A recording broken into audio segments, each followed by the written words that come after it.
ने स्वास्थ्य सेवाओं के बुनियादी ढांचे को मजबूत करने के लक्ष्य को और दृढ़ बनाया है।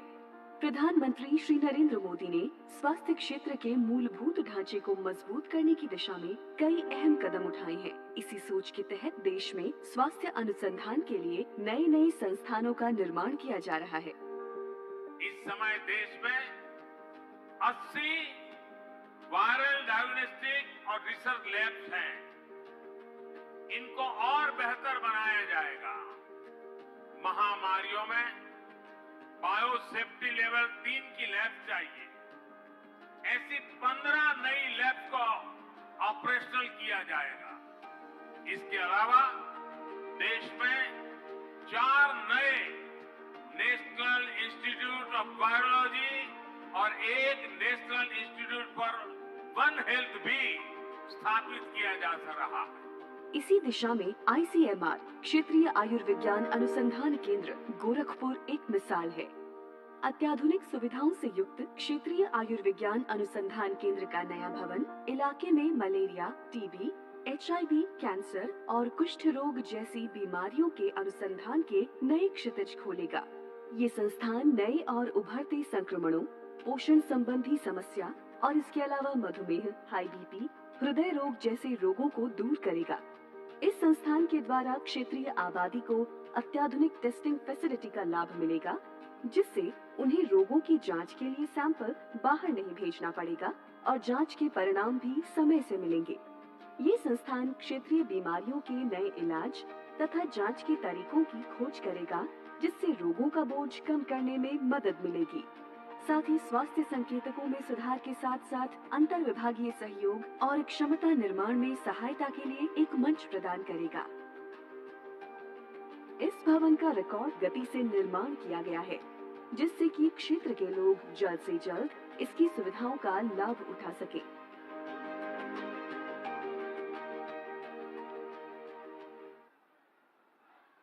बहुत बहुत धन्यवाद माननीय प्रधानमंत्री जी, उत्तर प्रदेश को स्वास्थ्य और समृद्धि के ये उपहार देने के लिए। माननीय प्रधानमंत्री जी ने देश को एक मंत्र दिया, सबका साथ, सबका विकास, सबका विश्वास और सबका प्रयास।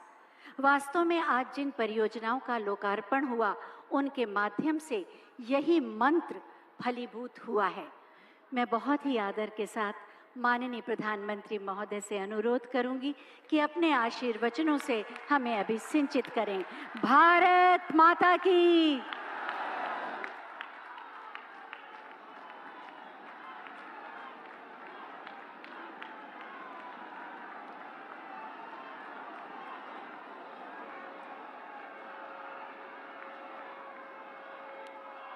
भारत माता की।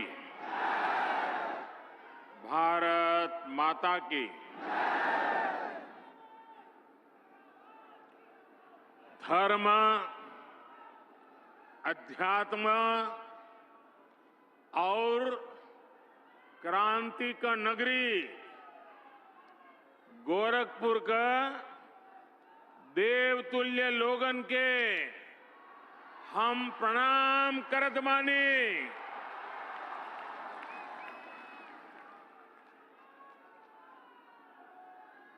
परमहंस योगानंद महायोगी गोरखनाथ जी, वंदनीय हनुमान प्रसाद पोद्दार जी और महाबलिदानी पंडित राम प्रसाद बिस्मल का ई पावन धरती का कोटि कोटि नमन।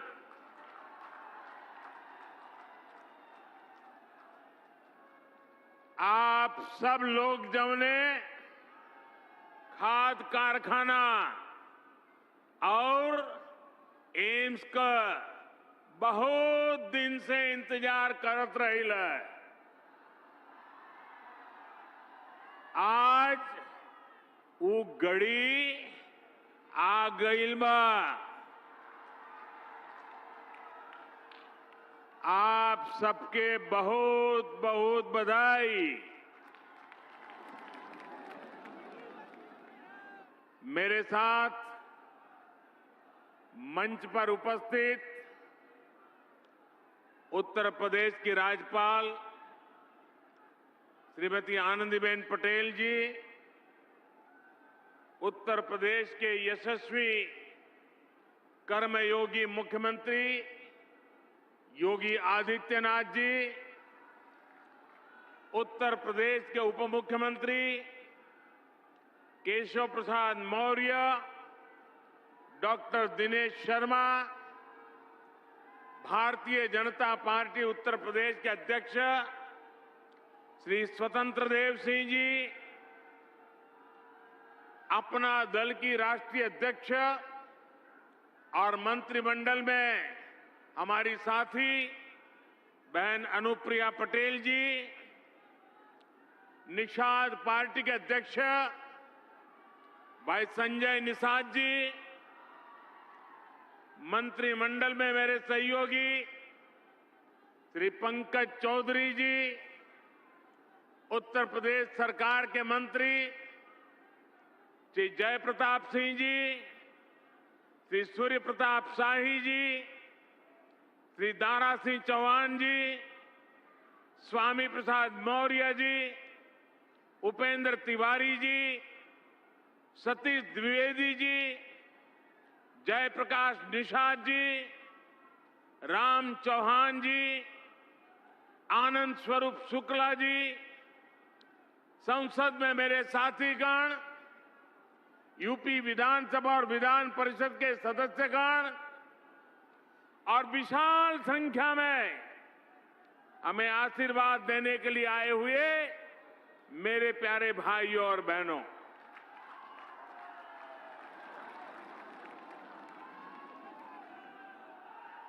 जब मैं मंच पे आया तो मैं सोच रहा था ये भीड़ है, वो यहां नजर भी नहीं पहुंच रही, लेकिन जब उस तरफ देखा तो मैं हैरान हो गया, इतनी बड़ी तादाद में लोग,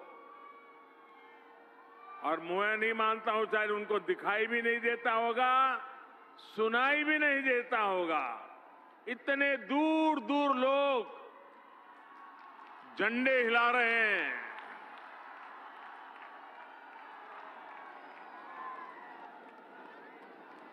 ये आपका प्यार,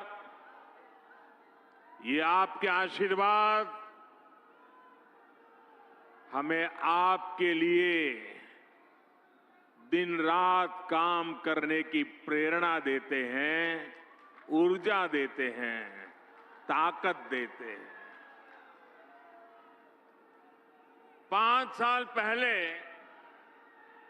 मैं यहां एम्स और खाद कारखाने का शिलान्यास करने आया था। आज इन दोनों का एक साथ लोकार्पण करने का सौभाग्य भी आपने मुझे ही दिया है।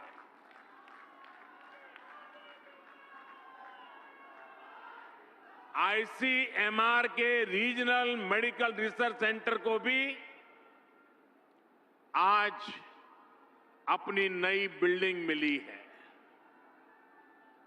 मैं यूपी के लोगों को बहुत बहुत बधाई देता हूं।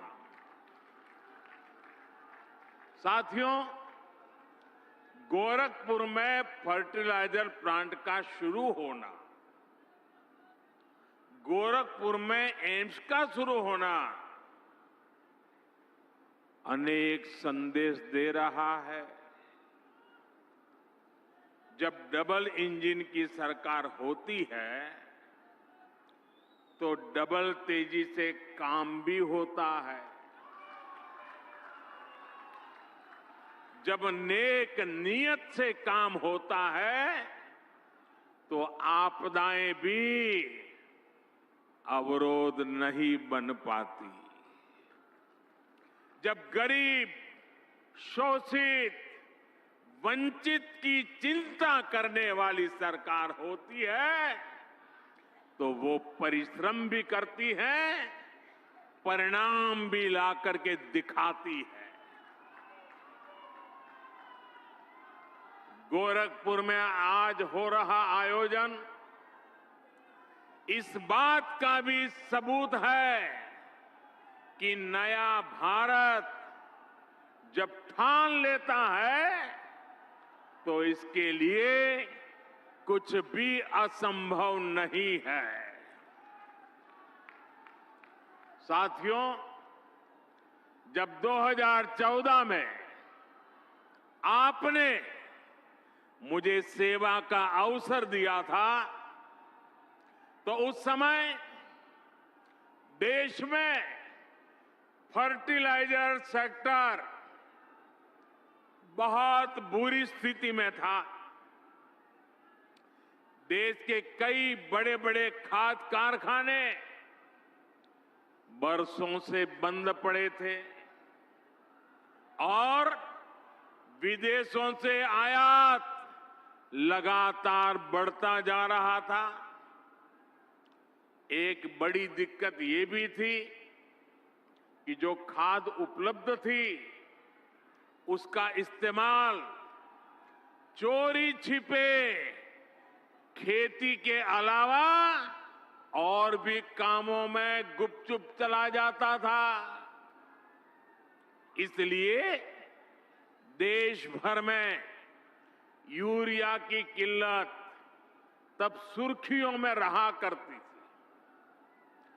किसानों को खाद के लिए लाठी गोली तक खानी पड़ती थी।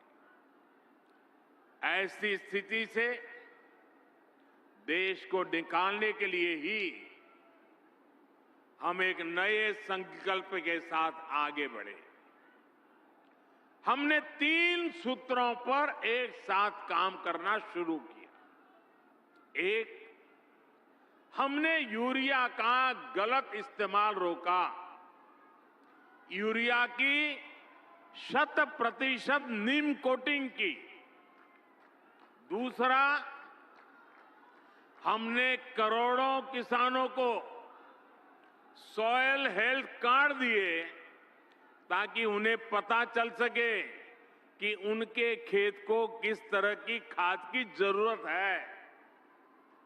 और तीसरा, हमने यूरिया के उत्पादन को बढ़ाने पर जोर दिया। बंद पड़े फर्टिलाइजर प्लांट्स को फिर से खोलने पर हमने ताकत लगाई। इसी अभियान के तहत गोरखपुर के इस फर्टिलाइजर प्लांट समेत देश के 4 और बड़े खाद कारखाने हमने चुने। आज एक की शुरुआत हो गई है, बाकी भी अगले वर्षों में शुरू हो जाएंगे। साथियों, गोरखपुर फर्टिलाइजर प्लांट को शुरू करवाने के लिए एक और भगीरथ कार्य हुआ है। जिस तरह से भगीरथ जी गंगा जी को लेकर आए थे, वैसे ही इस फर्टिलाइजर प्लांट तक ईंधन पहुंचाने के लिए ऊर्जा गंगा को लाया गया है। पीएम ऊर्जा गंगा गैस पाइपलाइन परियोजना के तहत हल्दिया से जगदीशपुर पाइपलाइन बिछाई गई है। इस पाइपलाइन की वजह से गोरखपुर फर्टिलाइजर प्लांट तो शुरू हुआ ही है, पूर्वी भारत के दर्जनों जिलों में पाइप से सस्ती गैस भी मिलने लगी है। भाई और बहनों, फर्टिलाइजर प्लांट के शिलान्यास के समय मैंने कहा था, इस कारखाने के कारण गोरखपुर इस पूरे क्षेत्र में विकास की धुरी बनकर के उभरेगा। आज मैं इसे सच होते देख रहा हूं। ये खाद कारखाना राज्य के अनेक किसानों को पर्याप्त यूरिया तो देगा ही, इससे पूर्वांचल में रोजगार और स्वरोजगार के हजारों नए अवसर तैयार होंगे। अब यहां आर्थिक विकास की एक नई संभावना फिर से पैदा होगी। अनेक नए बिजनेस शुरू होंगे। खाद कारखाने से जुड़े सहायक उद्योगों के साथ ही ट्रांसपोर्टेशन और सर्विस सेक्टर को भी इससे बढ़ावा मिलेगा। साथियों, गोरखपुर खाद कारखाने की बहुत बड़ी भूमिका देश को यूरिया के उत्पादन में आत्मनिर्भर बनाने में भी होगी। देश के अलग अलग हिस्सों में बन रहे 5 फर्टिलाइजर प्लांट शुरू होने के बाद 60 लाख टन अतिरिक्त यूरिया देश को मिलेगा। यानी भारत को हजारों करोड़ रुपए विदेश नहीं भेजने होंगे। भारत का पैसा भारत में ही लगेगा। साथियों, खाद के मामले में आत्मनिर्भरता क्यों जरूरी है, ये हमने कोरोना के इस संकट काल में भी देखा है। कोरोना से दुनिया भर ने लॉकडाउन लगे, एक देश से दूसरे देश में आवाजाही रुक गई, सप्लाई चेन टूट गई। इससे अंतर्राष्ट्रीय स्तर पर खाद की कीमतें बहुत ज्यादा बढ़ गई। लेकिन किसानों के लिए समर्पित और संवेदनशील हमारी सरकार ने ये सुनिश्चित किया कि दुनिया में फर्टिलाइजर के दाम भले बढ़े, बहुत बढ़ गए, लेकिन वो बोझ हम किसानों की तरफ नहीं जाने देंगे।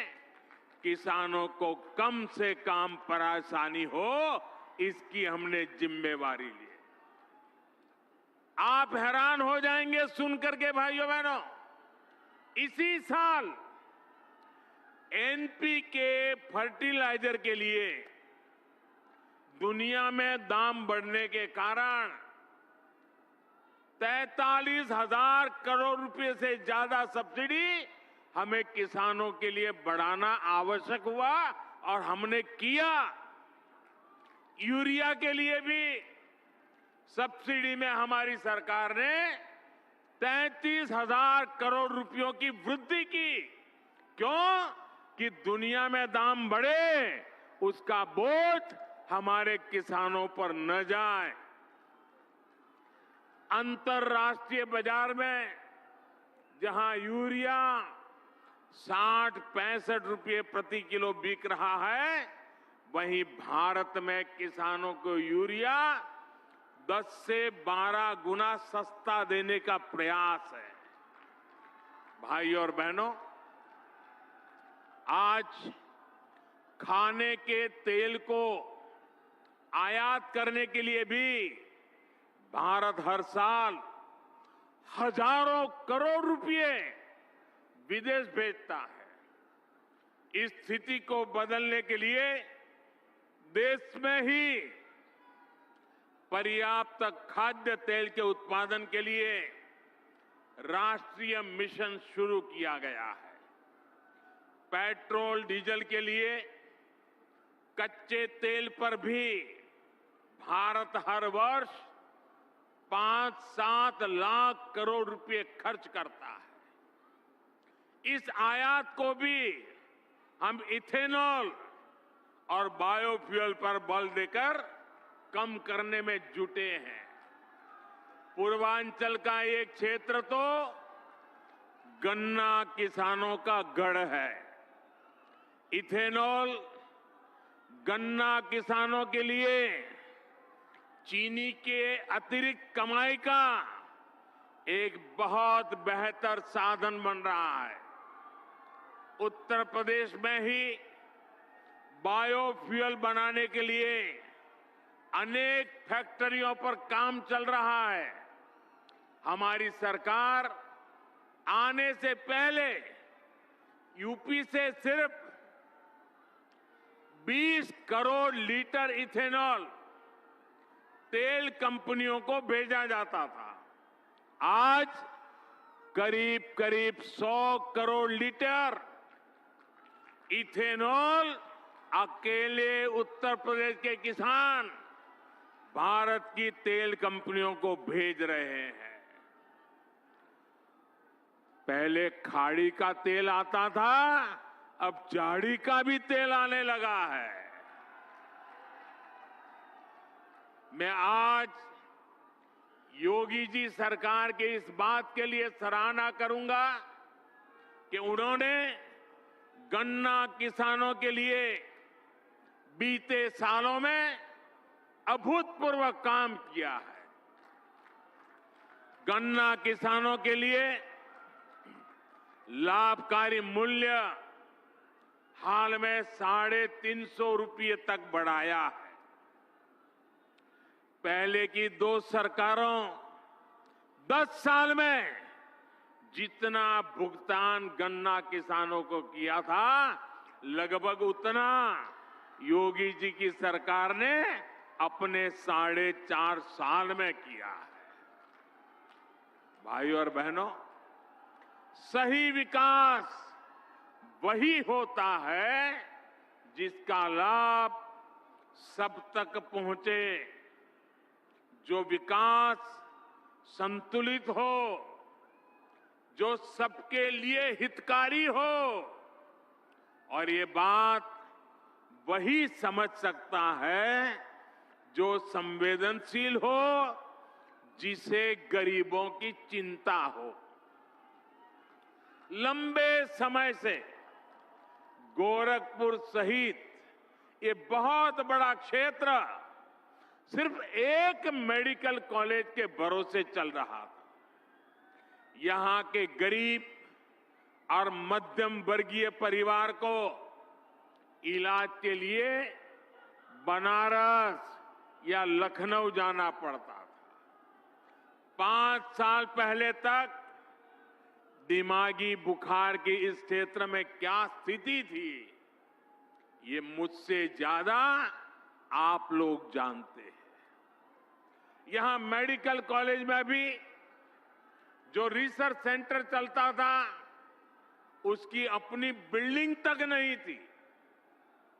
भाइयों और बहनों, आपने जब हमें सेवा का अवसर दिया तो यहां एम्स में भी आपने देखा इतना बड़ा एम्स बन गया।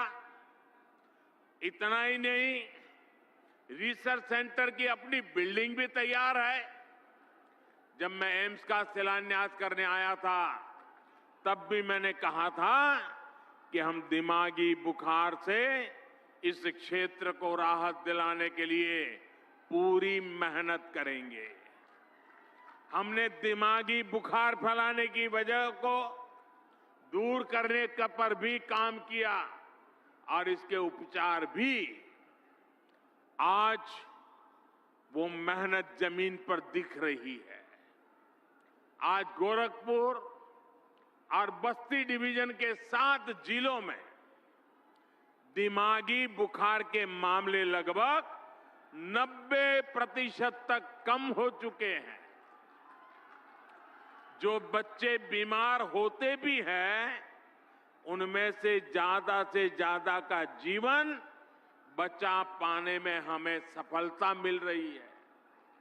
योगी सरकार ने इस क्षेत्र में जो काम किया है, उसकी चर्चा अब अंतर्राष्ट्रीय स्तर पर भी हो रही है।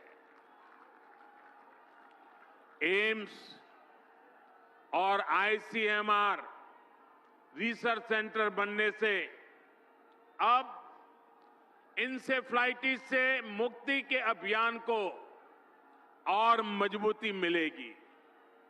इससे दूसरी संक्रामक बीमारियां, महामारियों के बीच उसके बचाव में भी यूपी को बहुत मदद मिलेगी।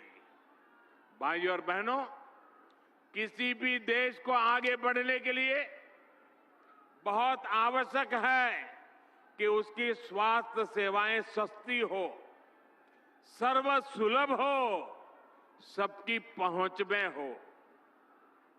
वरना मैंने भी इलाज के लोगों को एक शहर से दूसरे शहर तक चक्कर लगाते, अपनी जमीन गिरवी रखते, दूसरों से पैसों की उधारी लेते हमने भी बहुत देखा है।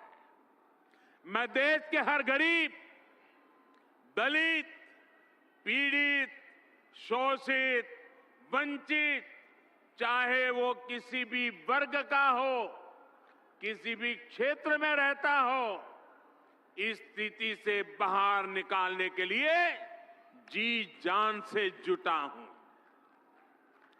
पहले सोचा जाता था कि एम्स जैसे बड़े मेडिकल संस्थान बड़े शहरों के लिए होते हैं, जबकि हमारी सरकार अच्छे से अच्छे इलाज को, बड़े से बड़े अस्पताल को देश के दूर सुदूर क्षेत्रों तक ले जा रही है। आप कल्पना कर सकते हैं, आजादी के बाद से इस सदी की शुरुआत तक देश में सिर्फ एक एम्स था, एक। अटल जी ने 6 और एम्स स्वीकृत किए थे अपने कालखंड में। बीते 7 वर्षों में 16 नए एम्स बनाने पर देश भर में काम चल रहा है। हमारा लक्ष्य ये है कि देश के हर जिले में कम से कम एक मेडिकल कॉलेज जरूर हो। मुझे खुशी है कि यहां यूपी में भी अनेक जिलों में मेडिकल कॉलेज का काम तेजी से आगे बढ़ रहा है। और अभी योगी जी पूरा वर्णन कर रहे थे कहां मेडिकल कॉलेज का काम हुआ है। हाल में ही यूपी के 9 मेडिकल कॉलेज का एक साथ लोकार्पण करने का अवसर आपने मुझे भी दिया था। स्वास्थ्य को दी जा रही सर्वोच्च प्राथमिकता का ही नतीजा है कि यूपी लगभग 17 करोड़ टीके के पड़ाव पर पहुंच रहा है। भाइयों और बहनों, हमारे लिए 130 करोड़ से अधिक देशवासियों का स्वास्थ्य, सुविधा और समृद्धि सर्वोपरि है। विशेष रूप से हमारी माताओं, बहनों, बेटियों की सुविधा और स्वास्थ्य, जिस पर बहुत ही कम ध्यान दिया गया। बीते सालों में पक्के घर, शौचालय, जिसको आप लोग इज्जत घर कहते हैं, बिजली, गैस, पानी, पोषण, टीकाकरण, ऐसी अनेक सुविधाएं जो गरीब बहनों को मिली है, उसके परिणाम अब दिख रहे हैं। हाल में जो फैमिली हेल्थ सर्वे आया है, वो भी कई सकारात्मक संकेत देता है। देश में पहली बार महिलाओं की संख्या पुरुषों से अधिक हुई है। इसमें बेहतर स्वास्थ्य सुविधाओं की भी बड़ी भूमिका है। बीते 5-6 सालों में महिलाओं का जमीन और घर पर मालिकाना हक बढ़ा है और इसमें उत्तर प्रदेश टॉप के राज्यों में है। इसी प्रकार बैंक खाते और मोबाइल फोन के उपयोग में भी महिलाओं की संख्या में अभूतपूर्व वृद्धि दर्ज की गई है। साथियों, आज आपसे बात करते हुए मुझे पहले की सरकारों का दोहरा रवैया, जनता से उनकी बेरुखी भी बार बार याद आ रही है। मैं इसका जिक्र भी आपसे जरूर करना चाहता हूं। सब जानते थे कि गोरखपुर का फर्टिलाइजर प्लांट इस पूरे क्षेत्र के किसानों के लिए, यहां रोजगार के लिए कितना जरूरी था, लेकिन पहले की सरकारों ने इसे शुरू करवाने में कोई दिलचस्पी नहीं दिखाई। सब जानते थे कि गोरखपुर में एम्स की मांग बरसों से हो रही थी, लेकिन 2017 से पहले जो सरकार चला रहे थे, उन्होंने एम्स के लिए जमीन देने में हर तरह के बहाने बताए। मुझे याद है जब बात आर्या पार की हो गई, तब बहुत बेमन से, बहुत मजबूरी में पहले की सरकार द्वारा गोरखपुर एम्स के लिए जमीन आवंटित की गई थी। साथियों, आज का ये कार्यक्रम उन लोगों को भी करारा जवाब दे रहा है जिन्हें टाइमिंग पर सवाल उठाने का बहुत शौक है। जब ऐसे प्रोजेक्ट पूरे होते हैं तो उनके पीछे बरसों की मेहनत होती है, दिन रात का परिश्रम होता है। ये लोग कभी इस बात को नहीं समझेंगे कि कोरोना के इस संकट काल में भी डबल इंजन की सरकार विकास में जुटी रही, उसने काम रुकने नहीं दिया। मेरे प्यारे भाइयों बहनों, लोहिया जी, जयप्रकाश नारायण जी के आदर्शों को, इन महापुरुषों के अनुशासन को ये लोग कब से छोड़ चुके हैं। आज पूरा यूपी भली भांति जानता है कि लाल टोपी वालों को लाल बत्ती से मतलब रहा है। उनको आपके दुख तकलीफ से कोई लेना देना नहीं है। ये लाल टोपी वालों को सत्ता चाहिए, घोटालों के लिए, अपनी तिजोरी भरने के लिए, अवैध कब्जों के लिए, माफियाओं को खुली छूट देने के लिए। लाल टोपी वालों को सरकार बनानी है आतंकवादियों पर मेहरबानी दिखाने के लिए, आतंकियों को जेल से छुड़ाने के लिए। और इसलिए याद रखिए, लाल टोपी वाले यूपी के लिए रेड अलर्ट है, रेड अलर्ट, यानी खतरे की घंटी है।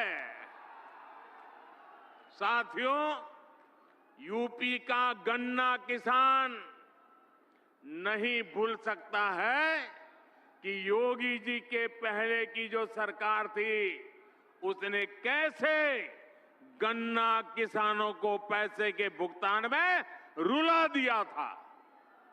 किस्तों में जो पैसा मिलता था, उसमें भी महीनों का अंतर होता था। उत्तर प्रदेश में चीनी मिलों को लेकर कैसे कैसे खेल होते थे, क्या क्या घोटाले किए जाते थे, इससे पूर्वांचल और पूरे यूपी के लोग अच्छी तरह परिचित है। साथियों, हमारी डबल इंजन की सरकार आपकी सेवा करने में जुटी है, आपका जीवन आसान बनाने में जुटी है। भाइयों बहनों, आपको विरासत में जो मुसीबतें मिली हैं, हम नहीं चाहते हैं कि आपको ऐसी मुसीबतें विरासत में आपके संतानों को देने की नौबत आए। हम ये बदलाव लाना चाहते हैं। पहले की सरकारों के वो दिन भी देश ने देखे हैं जब अनाज होते हुए भी गरीबों को नहीं मिलता था। आज हमारी सरकार ने सरकारी गोदाम गरीबों के लिए खोल दिए हैं और योगी जी पूरी ताकत से हर घर अन्न पहुंचाने में जुटे हुए हैं। इसका लाभ यूपी के लगभग 15 करोड़ लोगों को हो रहा है। हाल ही में पीएम गरीब कल्याण अन्न योजना को होली से आगे तक के लिए बढ़ा दिया गया है। साथियों, पहले बिजली सप्लाई के मामले में यूपी के कुछ जिले वीआईपी थे, वीआईपी। योगी जी ने यूपी के हर जिले को आज वीआईपी बनाकर बिजली पहुंचाने का काम किया है। आज योगी जी की सरकार में हर गांव को बराबर और भरपूर बिजली मिल रही है। पहले की सरकारों ने अपराधियों को संरक्षण देकर यूपी का नाम बदनाम कर दिया था। आज माफिया जेल में है और निवेशक दिल खोलकर यूपी में निवेश कर रहे हैं। यही डबल इंजन का डबल विकास है। इसलिए डबल इंजन की सरकार पर यूपी को विश्वास है। आपका ये आशीर्वाद हमें मिलता रहेगा। इसी अपेक्षा के साथ एक बार फिर से आप सबको बहुत बहुत बधाई। मेरे साथ जोर से बोलिए, भारत माता की, भारत माता की, भारत माता की। बहुत बहुत धन्यवाद।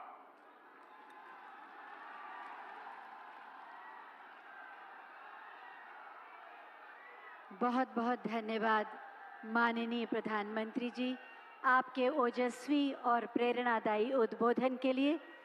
आप हमारा विश्वास हैं, आप हमारा स्वाभिमान हैं, आप हमारा गौरव हैं।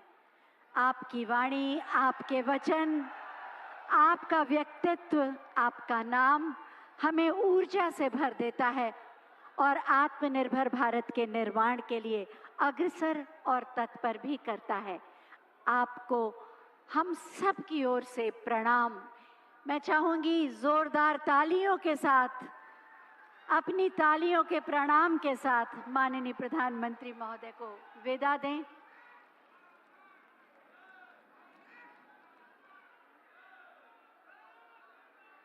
नए भारत के निर्माता, वो भारत जो असंभव को संभव कर देता है, और इसीलिए भारतवासी विश्वास के साथ कहते हैं, मोदी हैं तो मुमकिन है। असंभव को संभव करने वाले माननीय प्रधानमंत्री महोदय को करतल ध्वनि के साथ विदा दीजिए, अपने विश्वास के साथ, अपने आशीर्वाद के साथ। इसी के साथ ये आयोजन अब संपन्न होता है। आप सभी से अनुरोध है कि व्यवस्था और